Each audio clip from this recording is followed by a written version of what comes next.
Hi hello నమస్తే. నేను Krishnanjaneyulu. Telugu Desam party 3వ జాబితాని ప్రకటించింది. ఎంపీలకు సంబంధించి మొత్తం 17 సీట్లలో తెలుగుదేశం పార్టీ పోటీ చేయాలి. దాంట్లో 13 స్థానాలని ప్రకటించారు. ఒక 4 ఎంపీ స్థానాలకు సంబంధించినటువంటి పెండింగ్ ఉంది. అదేవిధంగా ఎమ్మెల్యేలకు సంబంధించినటువంటి 94 సీట్లు ఒకసారి ప్రకటించారు. రెండవ జాబితాలో 34 ప్రకటించారు. ఇంకా 16 మిగిలి ఉన్నాయి. దాంట్లో 11 స్థానాలని ప్రకటించారు. ఇంకొక 5 స్థానాలను ప్రకటించాల్సి ఉంది. అయితే ఈ జాబితాలో సీనియర్లకు చోటు దక్కపోవటం అనేటువంటిది చర్చనీయాంశంగా మారింది. కొంత తెలుగుదేశం పార్టీలో కూడా అలజడి రేగుతున్నటువంటి పరిస్థితి ఉంది. ప్రధానంగా కృష్ణా, గుంటూరు జిల్లాల్లో తెలుగుదేశం పార్టీకి ఈ 2 జిల్లాలు ఆయువుపట్టు లాంటి. ఈ 2 జిల్లాల్లో కీలకమైనటువంటి నేతలు ఒకప్పుడు ఉమ్మడి జిల్లాలని రాజకీయంగా నడిపినటువంటి మాజీ మంత్రులు దేవినేని ఉమామహేశ్వరరావు కృష్ణా జిల్లాలోను, ఆలపాటి రాజాకి గుంటూరు జిల్లాలో, వీళ్ళిద్దరికీ ఈ సీట్లలో స్థానం దక్కల. రేపు ఇవ్వటానికి కూడా వాళ్ళకి అవకాశం లేదు. దేవినేని ఉమామహేశ్వరరావు స్థానంలో మైలవరంలో వసంత వెంకటకృష్ణ ప్రసాద్కి ఇచ్చారు. ఈయన వైఎస్ఆర్ కాంగ్రెస్ పార్టీ నుంచి ఇచ్చారు. దేవినేని ఉమామహేశ్వరరావుకి టికెట్ లేదు అని తేల్చారు. లేదు అని అంటే మైలవరం కాకపోతే పెనమలూరు ఇస్తారు అని అంటారు. పెనమలూరులో మాజీ ఎమ్మెల్యే మొన్న 2019 ఎన్నికల్లో ఓడిపోయినటువంటి బోడే ప్రసాద్కే ఆయన కేటాయించినటువంటి పరిస్థితి ఉంది. అక్కడ ఇక దేవినేని ఉమామహేశ్వరరావుకి ఎక్కడా పోటీ చేసేటువంటి అవకాశాలు లేవు. అదేవిధంగా తెనాలి జనసేన పార్టీకి కేటాయించినటువంటి పరిస్థితి ఉంది. అక్కడ నాదెండ్ల మనోహర్కి ఇప్పటికే ప్రకటించారు పవన్ కళ్యాణ్. అక్కడ ఆలపాటి రాజా గతంలో పోటీ చేశారు. ఇప్పుడు ఆయనకి గుంటూరు 2 ఇస్తారంటే గుంటూరు 2 గల్లా మాధవిని ప్రకటించినటువంటి పరిస్థితి ఉంది. అదేవిధంగా పెదకూరపాడు ఇస్తారనుకుంటే పెదకూరపాడు భాష్యం ప్రవీణ్ ప్రకటించారు. ఇది చివరికి పెనమలూరు ఇస్తారు అనేటువంటి చర్చ 1-2 రోజులు జరిగింది. ఇప్పుడు పెనమలూరు అని కూడా లేకుండా పోయినటువంటి పరిస్థితి.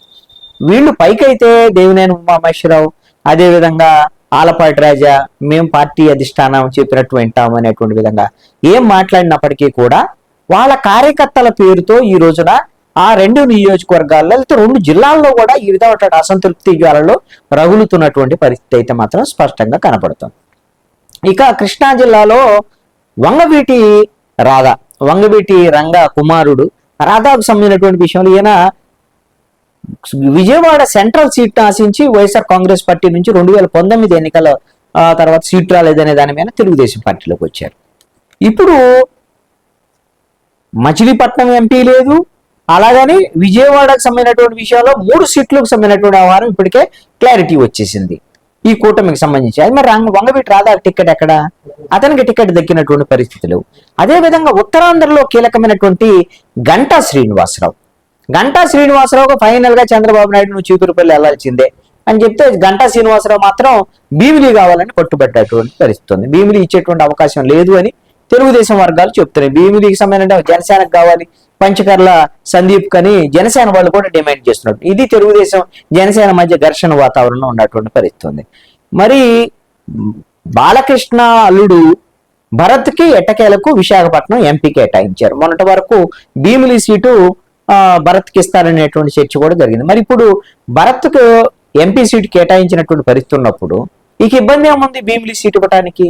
కానీ ఎట్టి పరిస్థితుల్లో కూడా గంటా శ్రీనివాసరావు చీపురుపల్లికి వెళ్ళాలని, చీపురుపల్లిలోనే పోటీ చేయాలనేటువంటి దాని మీద స్పష్టంగా ఆదేశించారు చంద్రబాబు నాయుడు అన్నారు.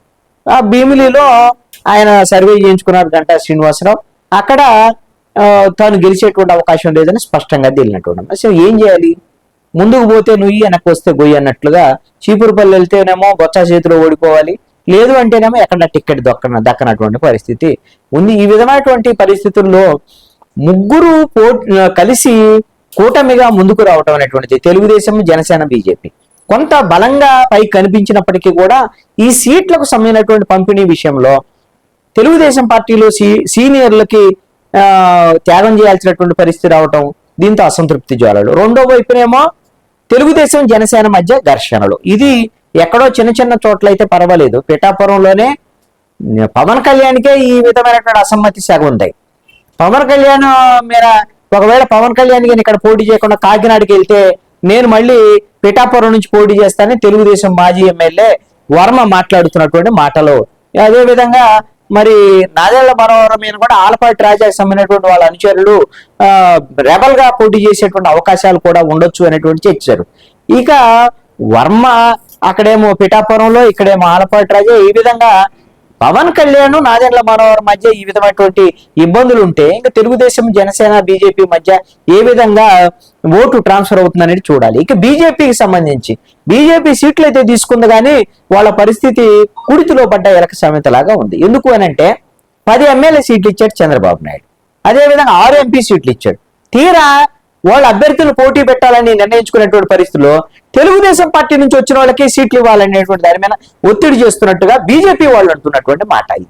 అంటే సీట్లు మాత్రం వాళ్ళకి సంఖ్య ఇచ్చారు, తెలుగుదేశం నుంచి వచ్చిన వాళ్ళకి సీట్లు ఇవ్వాలనేటువంటి ఒత్తిడి కొనసాగుతున్నటువంటి బీజేపీ మీద. ఇక అన్నిటికన్నా కీలకమైనటువంటి అంశం ఏంటంటే అందరికీ నవ్వు తెప్పించేటువంటి అంశం రఘురామకృష్ణరాజు అంశం.